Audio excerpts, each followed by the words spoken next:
Spoštovane gledalke in gledalci, poslušalke in poslušalci, lepo pozdravljeni in dobrodošli v novi epizodi s podcasta. Z vami sem Mateja Trunk-Hrvatin. Do parlamentarnih volitev nas loči še manj kot 2 tedna, kampanja pa vstopa v najbolj intenziven del. Politični prostor se vse bolj zaostruje in zato bo zanimivo danes pogledati, kako trenutno razpoloženje volivcev kažejo javnomnenjske ankete.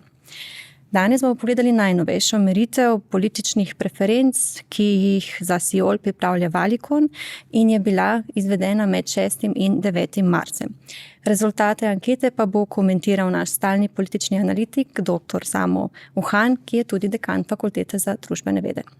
Dr. Uhan, lepo pozdravljeni in dobrodošli. Lep pozdrav zopet. Hvala za vabilo. Prosim, kako ste? Dobro. Malce sem pomislil, ampak sem dobro. Ja, odlično. No, pa greva midva zopet na javnomnenjsko meritev. Nekako najnovejša meritev nekako nadaljuje trend in sicer se kaže precej tesen dvoboj med 2 največjima političnima akterjema in sicer med Gibanjem Svoboda in pa med SDS. In razlika med Robertom Golobom in Janezom Janšo je vedno manjša. Ob tem pa se morda tudi odpira neko zanimivo vprašanje in sicer ali lahko morda Robert Golob postane prvi levosredinski politik po Janezu Drnovšku, ki bi nekako uspel ohraniti politični primat svojega pola tudi po volitvah. Na to drugo vprašanje lahko ponudim kratek odgovor, da ta možnost se, in to rezultati kažejo, potrjujejo, kaže kot čedalje bolj verjetna. Seveda pa nič ni odločeno. Zdaj, ko primerjamo volitve z neko dinamiko na 14 dni, je povsem oportuno te meritve primerjati tudi z drugimi meritvami, ki se pojavljajo in lahko rečemo, da opazimo neko zanimivost. Da pri prvih 2 akterjih, prvaku opozicije Janezu Janši in Robertu Golobu in njunima strankama, opazimo neko konvergenco. Vse meritve kažejo, da sta to nesporno 2 akterja, najmočnejša, skoraj da popolnoma izenačena. Vprašanje, ki se tukaj pojavi in je najbolj zanimivo, odkot prihaja podpora za njuni 2 stranki. No in tu pa moramo iskati odgovor v preostalih strankah, podpori ostalim strankam in delno seveda tudi med neopredeljenimi. Da pojasnim mogoče ta nihanja, ki jih kažejo te naše meritve, manjši kot je vzorec in ti vzorci vendarle so povsem zadostni za ta tip meritev, pa vendarle nam ne zagotavljajo, da bi ta interval zaupanja povsem zmanjšali na minimum. Tako da še posebej to mogoče gledalce lahko zanima, pri strankah z relativno nizko podporo na robu praga vstopa v parlament je treba biti zelo previden, ko takšen rezultat interpretiramo. Če bi zelo poenostavil in ilustriral, bi rekel 4% podpora, lahko tudi 5% ali pa 3% znotraj nekega intervala zaupanja. Z nas raziskovalci je to majhna razlika, ampak če prevajamo rezultate pa potem v volilne glasove in potem sedeže v parlament, se pa to lahko zgodi, to lahko pomeni, da je stranka v parlamentu ali pa zunaj njega. In tu imamo upraviti z nekim naborom strank, ki se vse nekako gibljajo na robu. In zdi se, da bo na koncu pravzaprav ta srk, če tako rečem, nekako odločilen, kjer bo nekaj seveda tudi taktičnega glasovanja ali pa taktiziranja, ko preferenti enih ali pa drugih strank želijo ukrepiti eno ali pa drugo stran. Kaj pa v zadnjem tednu so tudi politično razpravo močno zaznamovali vojna na Bližnjem vzhodu in seveda tudi evakuacija slovenskih državljanov in odziv države. In v ospredju se seveda postavi tudi operativnost vlade, odziv države v teh kriznih situacijah, kar seveda potem lahko tudi vpliva na zaznavanje političnega vodstva med volivci. In stabilnost, rezultati in seveda tudi neki konkretni odzivi države na te izzive so bili, se mi zdi, v slovenski politiki nasploh pogosto eden ključnih dejavnikov podpore vladi. Brez dvoma so takšni izjemni dogodki, nek lakmus papir, nek test, kjer vlada izkaže ali pa ne svojo operativno sposobnost. Če pa imamo v mislih predvolilno kampanjo, potem je pa povsem razumljivo, da opozicija poskuša takšne dogodke izrabiti in diskreditirati vlado. To se je pokazalo tako v zadnjem dogodku, evakuaciji turistov iz ogroženih območij, vojnih območij, in pa seveda v preteklih dogodkih, kjer pa se mi zdi, da je vlada, tako kot pri tem dogodku, zares izkazala neko svojo sposobnost ravnati v kriznih razmerah. Če gremo čisto na začetek tega mandata, najprej tragedija poplave, potem smo imeli tudi požare, naravne nesreče, potem smo imeli nek izjemen dogodek, katerega rezultat je Šuterjev zakon, se pravi neka ogroženost prebivalcev in konec koncev tudi ta zadnji dogodek, kjer je pokazal, da vlada zna zelo hitro odreagirati. In še nekaj, kar je pa verjetno nekoliko presenetilo kritike vlade in jih tudi prisililo v določen tip odgovora, kritizerstvo, da vlada zna tudi komunicirati takšne dogodke. Mislim, da se je pri tem zadnjem dogodku pokazala neka umirjenost, celo državotvornost, ki jo ni spregledala niti predsednica države v zahvali ministru in premierju, in pa lahko bi rekli neka pričakovana ostra kritika, ampak hkrati tudi nemoč opozicije, ki drugega kot da vlada ni uspela za evakuacijo, ni bila sposobna ta opozicija predstaviti. Zdaj, morali bi se vprašati, kakšna merila potem imajo, oziroma v čem pravzaprav natančno ni bila uspešna.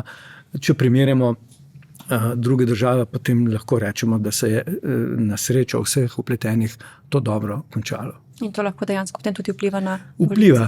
Res pa je seveda, da prepričanih to ne obrne. Ne? To mogoče lahko vpliva na del neopredeljenih. Tudi nismo povsem prepričani v to, ampak utrjuje nekako prepričane v svojem prepričanju. Ko smo že ravno pri neopredeljenih, v bistvu marsikdaj se neopredeljeni obravnavajo kot ena skupina.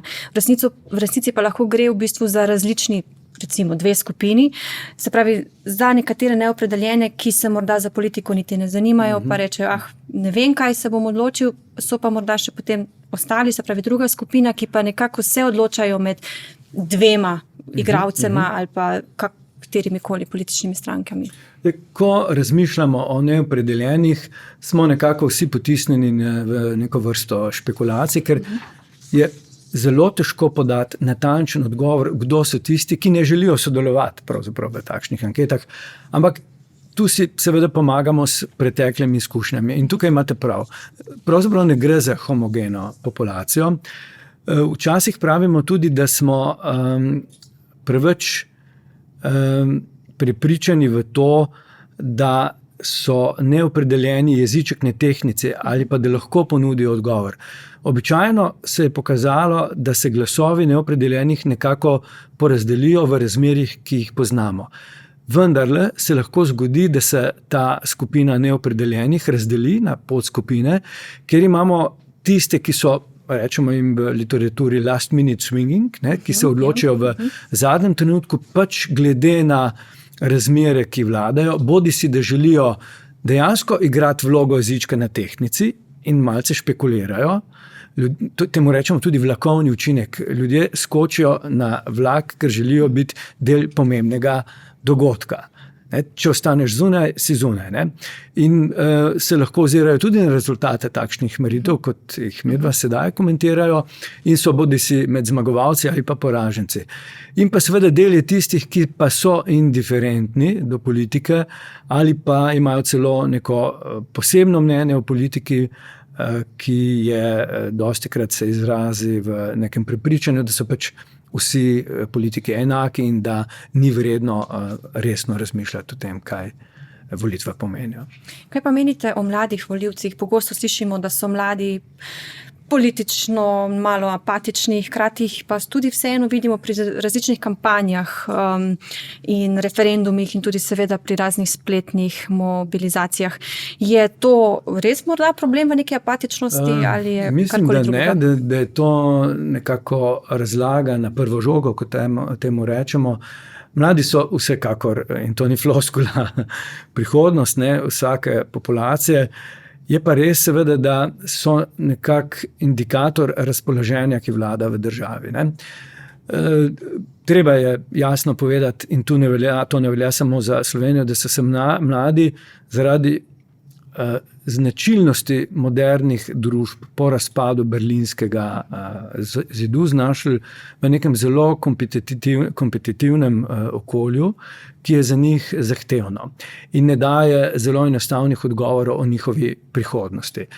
Se pravi, stanovanje, načrtovanje družine, varna zaposlitev, to so resna vprašanja in treba je priznati, vse vlade do te vlade in tudi ta vlada se je spopadla z izjemno težkimi razmerami, ne ponujajo hitrih odgovorov na težavna vprašanja prihodnosti mladih. Kdo pa jih ponuja?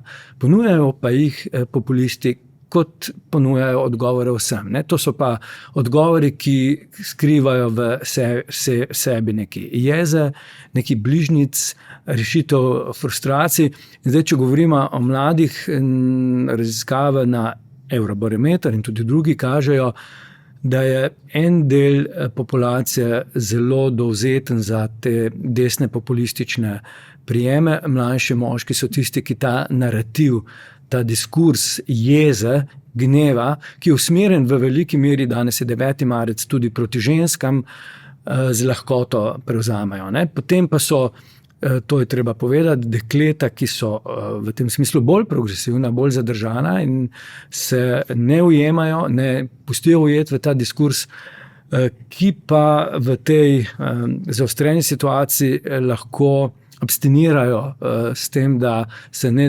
udeležujejo teh političnih debat. Potem pa jim ostane en del aktivistične populacije, ne, ki pa je zelo decidirana, zelo angažirana in tista pa se udeležuje tudi volitev. Tako da ugotovitev, da so mladi indiferentni, enoznačni proti za ali eni ali drugi opciji, seveda ne drži. Ne, so pa, kot rečeno, zelo občutljivi, ne, do vprašanj njihove prihodnosti. In ta glas, ne, ki ga lahko izkažejo, lahko tudi glas protesta, ne, in ga je zelo težko umestiti vnaprej v eno ali pa drugo stran. Ja. Naša anketa bo kmalu zopet ponovno, bomo videli pri naslednji, kako bo zopet meritev. Do takrat pa dr. Uhan, najlepša hvala. Hvala tudi vam. Spoštovane gledalke in gledalci, poslušalke in poslušalci, hvala, da ste bili z nama in se veste, ostanite vedoželjni in bodite informirani. Do naslednjič.